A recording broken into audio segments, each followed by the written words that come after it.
कर्ता पुरुष शिव है और कोई नहीं। मुझे भी आकर बोलते हैं कि बाबा जी आपने चमत्कार कर दिया। मैं बोला मैंने कहा किया। कर्ता पुरुष शिव है, वो करता है। कहते लेकिन आप कर रहे हो शिव बन के। मैं बोला अगर मैं शिव बन गया, अगर मैं शिव छोड़ो मैं कुछ भी बन गया, तो शिव का एक अंश भी मेरे भीतर नहीं रहता। उस दिन मैं मिट्टी हो जाऊंगा, उस दिन बर्बाद हो जाऊंगा, कुछ भी ना रह पाएगा। शिव तब आता है जब मैं मिट जाता हूं, जब यहां कुछ रहता ही नहीं, जब यहां कुछ रहा ही नहीं, तो फिर इसने कुछ किया कहां? करने वाला तो शिव ही है। यहां तो फिर हम अपने को मैं बोल देते हैं। बाबा नित्यानंद तो इसको भी ये बोलता, ये उधर गया था, ये इधर गया था, इसको भी ध्यान नहीं देता। ये मिटना है। जब ये मिटेगा तभी शिव जागृत होगा, तभी शिवत्व जागृत होगा और तभी लोगों का कल्याण हो पाएगा। तो कर्ता पुरुष तो वही है। इसलिए क्रोधित होकर ये भी कभी ना कहो कि वो क्या करता है। कोई भी कुछ नहीं करता। शिव और शक्ति, this is the play of consciousness, this is the dance of kundalini, which is playing everywhere in this universe. This is the dance of Nataraja. This is the dance of Shakti. इसको समझने का यदि कोशिश करोगे तो तुम देखोगे कि हर चीज जो तुम्हारे चारों तरफ हो रही उसमें आनंद ही आनंद है। उसमें शिव और शक्ति के ही तुमको प्रत्यक्ष दर्शन होंगे। मेरी बात समझ आ रही कि नहीं? कुछ ज्यादा गहरी तो नहीं, मैं इसको आसान करने की कोशिश कर रहा हूं। कर्ता पुरुष शिव, तुम करता नहीं, वही करता है तुम्हारे माध्यम से। चाहे वो गुरु है, चाहे वो शिष्य है। क्योंकि शिव, जब उन्होंने भगवान शिव ने भगवान नारायण और ब्रह्मा जी को दीक्षा दी, तो उन्होंने बोला कि तुम दोनों मुझसे भिन्न नहीं हो। हमारे से पूछा जाता है ये प्रश्न कि भाई हमारे वो उस वाले धर्म में तो सभी देवी देवता है और तुम्हारे हिंदुओं में इतने करोड़ देवी देवता कहां से? ये तुम्हारी आंखों का फेर है जो तुमको करोड़ लाख 2 3 4 दिखाई दे रहे हैं। ये तेरी आंखों का मैल है जो कृष्ण और शिव तुमको अलग अलग दिखाई देते हैं। ये सब तो उसी अनंत, उसी ओंकार का एक स्वरूप है, एक निराकार स्वरूप, एक साकार स्वरूप, एक चंचल स्वरूप, एक शांत स्वरूप। जैसा परमात्मा चाहता है उसी तरह की लीला करता है और उसी प्रकार की अनुभूति तुमको देता है। तो भगवान ने कहा कि तुम मुझसे भिन्न नहीं हो, तुम मैं ही हूं। भगवान शिव ने कहा कि हे ब्रह्मा, सृष्टि की रचना मैं तुम्हारा रूप धर के, मैं यानी कि ओंकार, जय शिव ओंकारा, हर शिव ओंकारा,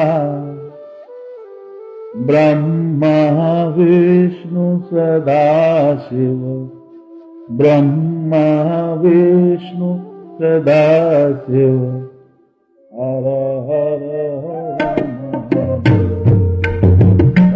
गाओ।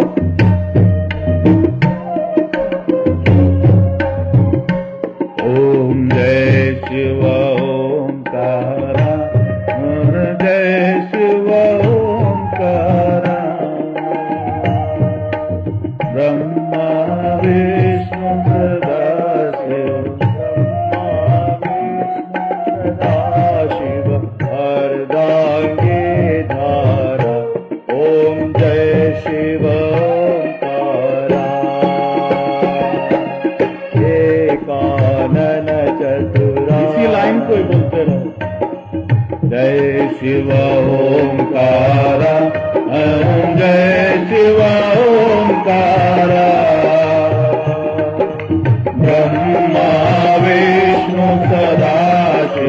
ब्रह्मा विष्णु सदा शिव वरदागे हर ओम हर हर हर महादेव ओम हर हर हर महादेव ओम हर हर हर महादेव ओम हर हर हर महादेव।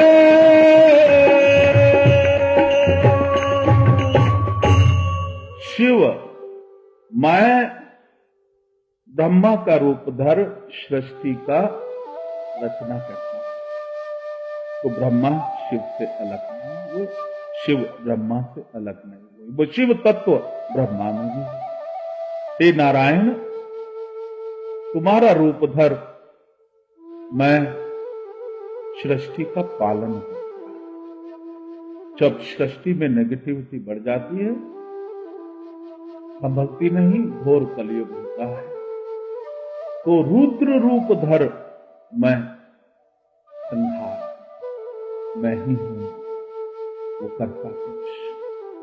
और जब सब आत्माएं उस महाप्रलय में इधर उधर भटक ना जाएं, तो उन सबको अपने में समेट लेता हूं। फिर नई सृष्टि ब्रह्मा रूप धर फिर संचार करता हूं और वो आत्माएं वापस शक्ति पर आ जाती है।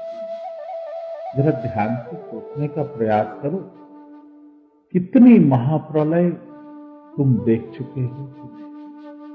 काकभुशुंडी बोलते हैं, काकभुशुंडी अमर योग में स्थित बोलते हैं कितने राम और कितने कृष्ण मैं यहां इस मृत्युलोक में आते हुए देख चुका हूं। कितनी महाभारत और कितनी रामायण बार बार होती हुई मैं देख चुका हूं। तो ये एक काल चक्र है जो चलता जाता है, और जो इस माया जाल से, इस काल चक्र से बाहर निकल जाता है, जिसको ज्ञान हो जाता है, वो तुरंत इस काल चक्र से बाहर निकलता है और उसको हम कहते हैं कि ये मुक्त हो गया। तो रुद्र रूप धारण कर मैं सृष्टि का संहार करता हूं, महेश्वर बन मैं उनको अपने में समेट लेता हूं। और वापिस जब पृथ्वी पर वो आते हैं, उनको मोक्ष मार्ग दिखाना है, ज्ञान मार्ग दिखाना है, तो गुरु रूप धर मैं उनको सत्य मार्ग की ओर लेकर जाता हूं। बड़ा मजा आ गया इसको सुन के कि गुरु सबसे बड़ा हो गया। शिव का जो सबसे बड़ा स्वरूप वो गुरु होगा। जहां ये विचार आया कि सबसे बड़ा हुआ, वहां गुरु तत्व रहा नहीं। गुरु तत्व वो हुआ जो अपने को शिव में इतना खो दे, साधना की अग्नि में अपने को इतना जला दे कि उसकी राख, उसकी भस्म तक भी ना दिखाई दे। और जब वो पूर्ण रूप से जल के सूक्ष्म शून्य हो जाता है, जब वो शून्य हो जाता है, तब उसी शून्य गुरु तत्व को उसमें शिव समा जाता है। और कार्य कौन करता है? फिर गुरु नहीं करता, कर्ता पुरुष शिव ही है, वही इसको करता है। तमोगुण निकलता है, रजोगुण निकलता है, सतोगुण निकलता है, और गुरु का ये कर्तव्य है कि जो जो संचित कर्म मनुष्य ने पैदा किए हैं, उनको वो बाहर निकाल दे, जला। एक सच्ची घटना है, बहुत सी घटनाएं हमने देखी, क्योंकि बड़े बड़े संतों के साथ रहने और मिलने का सौभाग्य हमको मिला।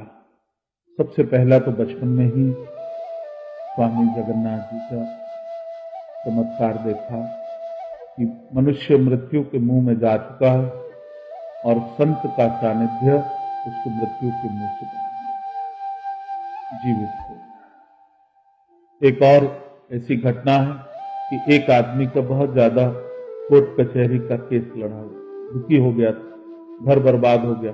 गांव देहात में ऐसा होता है, एक केस डलता है, फिर दूसरा डलता है, फिर तीसरा डलता है, और खेत खलिहान बेच के केस ही केस लड़ती जाती। तो एक आदमी एक संत के पास आया, सिद्ध थे, गंगा किनारे कुटिया बना रखी। बोले बाबा जी दुखी हो गया, कुछ कर दीजिए। तो वहीं बबूत रखी थी, उसमें उन्होंने कुछ जड़ी डाली मिला के दिव्यासी में दे दिया। बोला कोर्ट में जाओ तो तिलक लगा के जाना, तिलक लगा के जाना, तुम्हारा काम है। तिलक लगा के वहां गया तो जिसके साथ उसका केस था वो उसको देखते ही भागा आया और गले लग के रोने लग गया। बोला बड़ी भारी भूल हो गई और ये बेकार में हम दोनों अपने को बर्बाद किए जा रहे हैं, आओ जज के सामने कंप्रोमाइज कर रहे हैं। केस खत्म हो गया, भागा आया, बाबा जी चमत्कार दिखा दिया आपने, केस खत्म हो गया।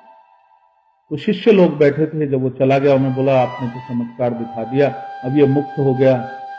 तो बाबा बोला ये मुक्त नहीं हो गया, ये कर्मों में अभी भी फंसा है।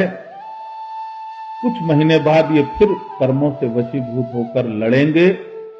प्रारब्ध और होनी ये होकर रहती है, फिर ये लड़ेंगे और फिर कोर्ट कचहरी में जाएंगे और फिर वैसे ही बर्बाद। इसको जरा याद रख लेना, इस घटना को।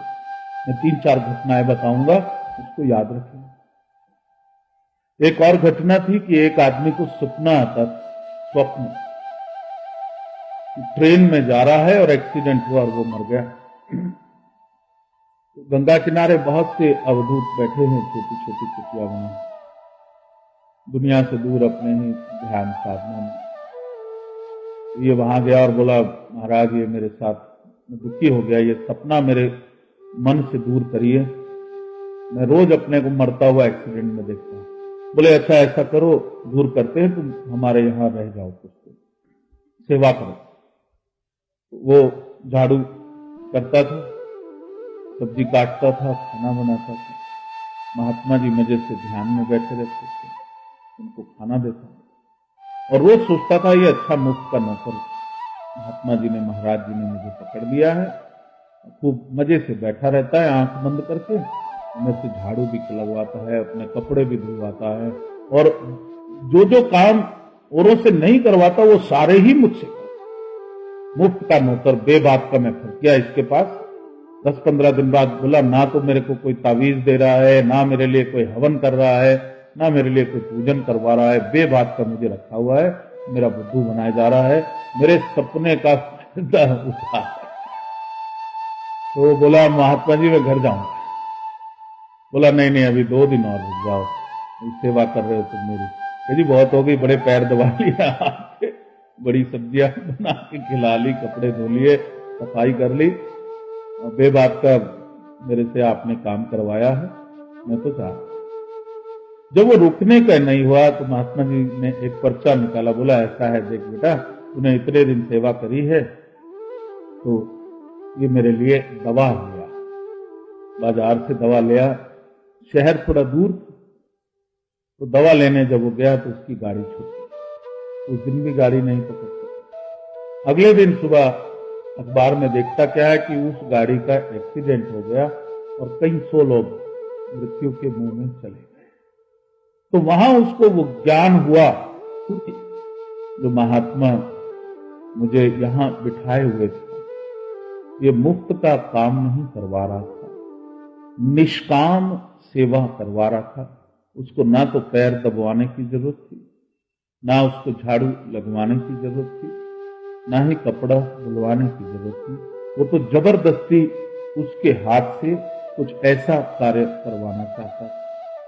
संत का सानिध्य, निष्काम सेवा, और सुबह शाम जबरदस्ती माला पकड़ा देता था और डंडा पकड़ के बोलता था ओम नमः शिवाय का जप था।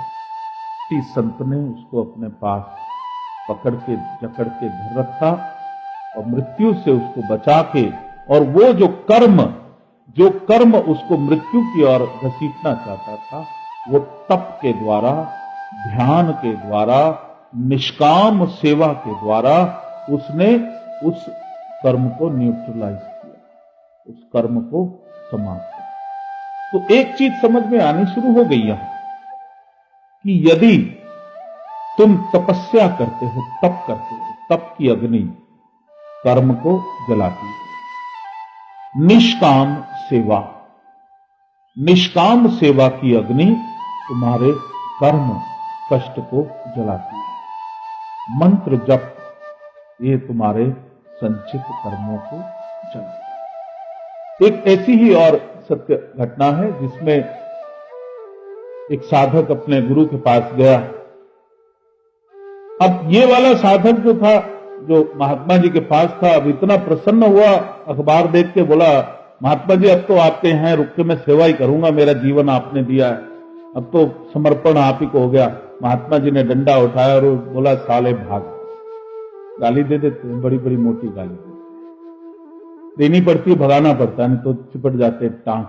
यूपी वाले बड़ा मुश्किल कर देते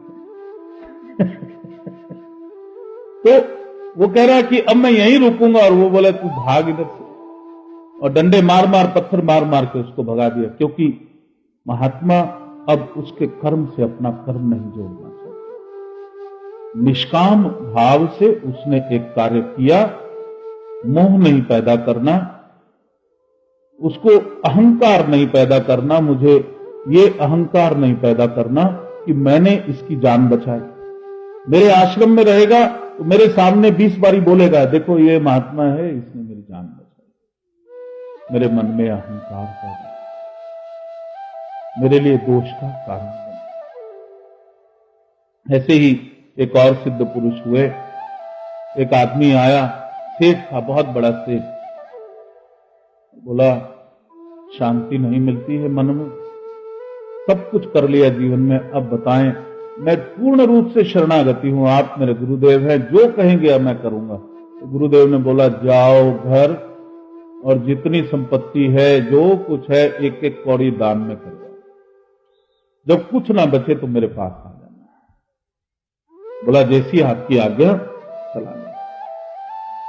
सब कुछ दान में दिया, कुछ नहीं रहा, बिल्कुल खाली हो गया। आप सोचा चलो अब आश्रम में पड़े रहेंगे, जाके वहीं सेवा करेंगे, महात्मा जी की आज्ञा हुई थी, हमने तो सब दान में दे दिया। और जैसे ही आश्रम में पहुंचे, महात्मा जी मैं सब दान करके आ गया, तो उन्होंने डंडा उठाया और गाली देके बोला, भाग जा इधर से, भिखारी कहीं, भाग जा इधर से, भिखारी कहीं, यहां क्या लेने आया, रोटी तोड़ेगा मेरे कब।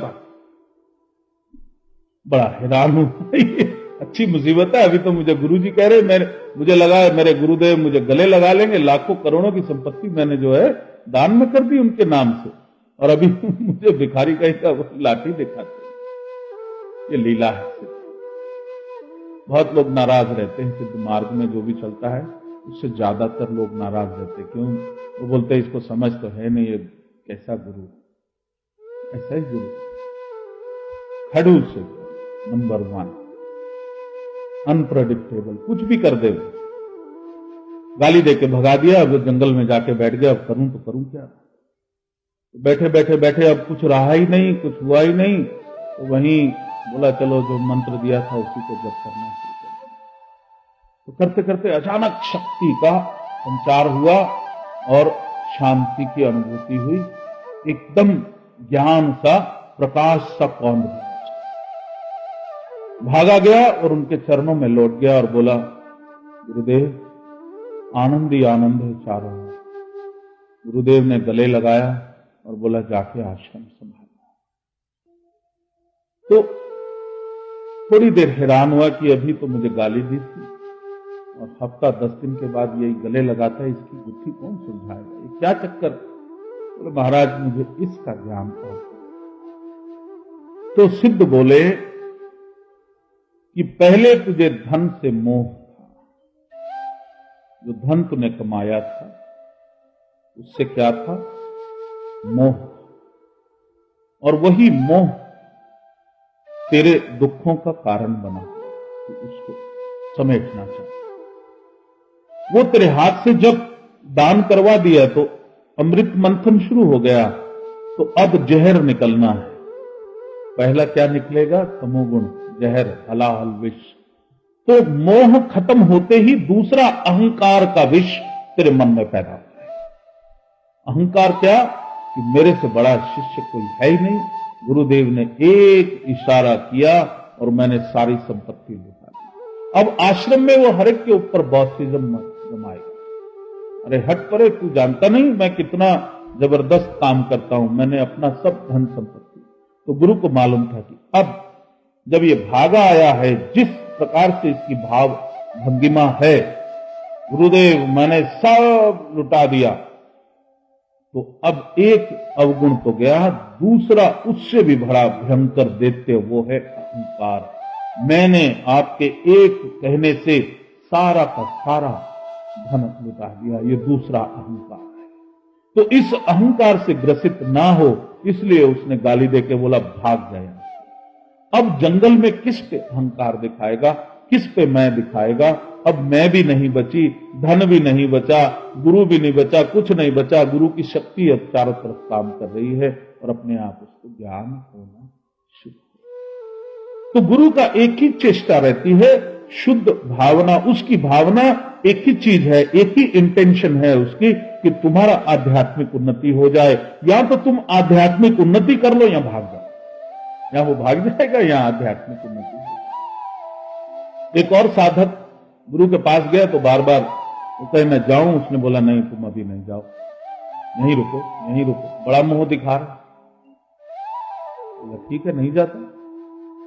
तो गुरुजी ने बोला कि वहां एक मंदिर है, उस मंदिर में चले जाओ, तुम वहां पे रहने का भी इंतजाम है और 1 महीना तुम छुट्टी ले लो और महामृत्युंजय मंत्र ये मैं तुझे देता हूं, इसका जप सुन।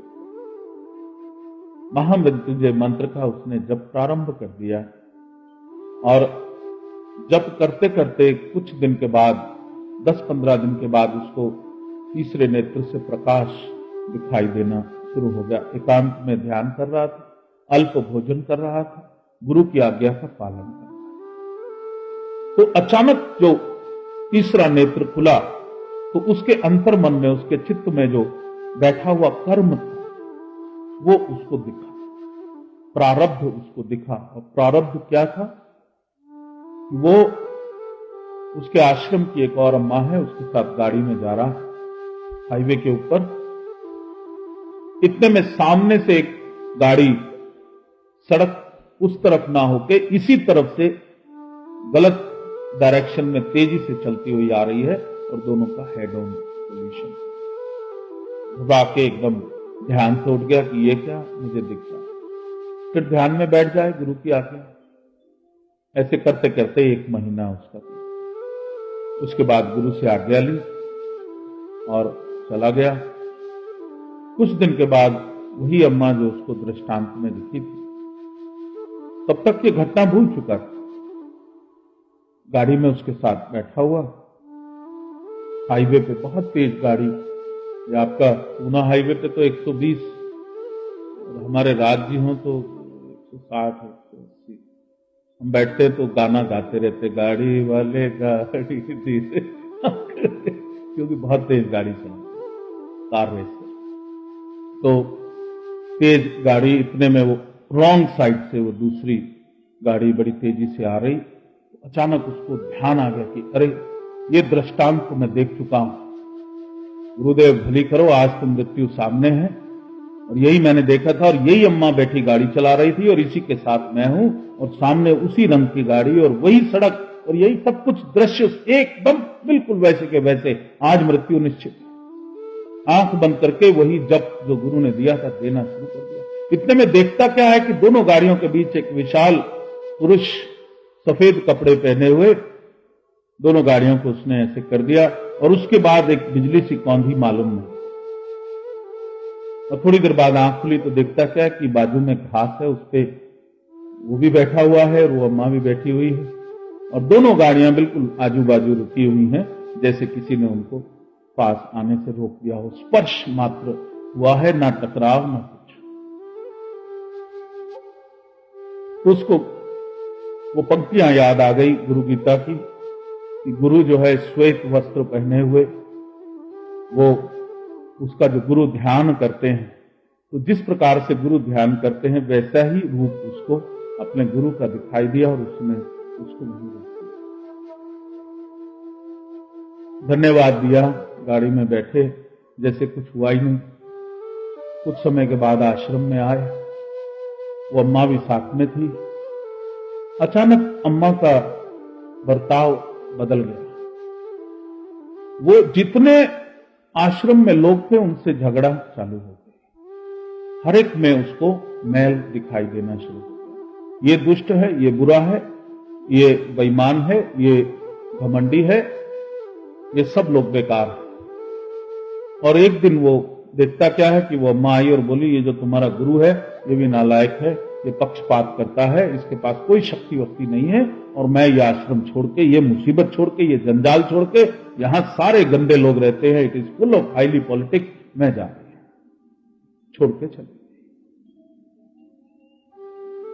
अब वो परेशान, उसको मालूम है कि इस स्त्री के भी प्रारब्ध में वहीं पर उस गाड़ी में मरना लिखा था। गुरु कृपा से इसकी भी जान बची है, मेरी भी बची है। इसको ज्ञान नहीं होता, इसको सारे ही बुरे दिखाई देने शुरू हो गए, पूरा आश्रम बुरा दिखाई देना शुरू हो गया, गुरु बुरा दिखाई देना शुरू हो गया। ये क्या? गुरुदेव के सामने गया, हाथ जोड़ के बोला कि ये मुझे लीला, ये तो मुझे मालूम है कि आपके दृष्टि में आपने देख लिया था कि मेरा प्रारब्ध मुझे मृत्यु की ओर या भयंकर एक्सीडेंट की ओर लेकर जा रहा है, इसीलिए आपने महामृत्युंजय मंत्र मुझे दिया और बोला मंदिर में जाके तुम तप। और ये आपकी कृपा है कि वो 1 महीना जो मैंने तप किया, जो मैंने मंत्र का जप किया, तो मेरा प्रारब्ध और वो जो मेरा जीवन में घटना होने वाली थी, वो उस तप की अग्नि और आपकी कृपा से वो जल गया। मैं तो बच गया, लेकिन वो अम्मा बची क्यों और बचने के बाद वो गई क्यों, इसका मुझे रहस्य समझा।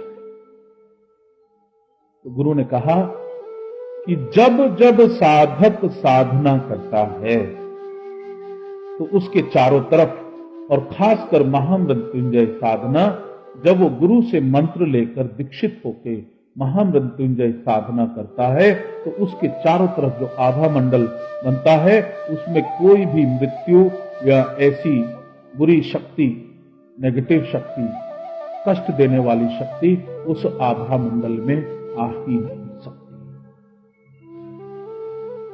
इसीलिए वो अम्मा जो तुम्हारे साथ बैठी थी, उसका भी कर्म तुम्हारे साथ जुड़ा हुआ था, उसको भी मरना था, लेकिन तुम्हारे आभा मंडल में बैठने के कारण वो भी बच गई, तुम्हारी तपस्या के कारण। इसीलिए कहते हैं कि सत्संग करो। सत्संग, जो सत्य पर लोग चल रहे हैं उनका संग करो, क्योंकि जो सत्य मार्ग पर चल रहे हैं, जो सिद्ध मार्ग पर चल रहे हैं, वो जो ध्यान साधना करते हैं, उनके चारों तरफ जो आभा मंडल है, उसमें जब तुम जाते हो तो तुम्हारे भी जो गलत कर्म है, जो बुरे कर्म है, जो नेगेटिव कर्म है, वो कमजोर हो जाते हैं और धीरे धीरे धीरे धीरे वो रिलीज हो जाते हैं। तो ये वहां बच गई। तुमने तो साधना करी थी, तो तुम्हारा कर्म तो समाप्त हो गया। इसने साधना नहीं करी, इसका कर्म जीवित था। इस अम्मा का कर्म जीवित है, अभी मरा नहीं है, और वो कर्म उसको खींचेगा ऐसे माहौल में जहां वो इस आभा मंडल में, इस सत्संग में वो ना जाए।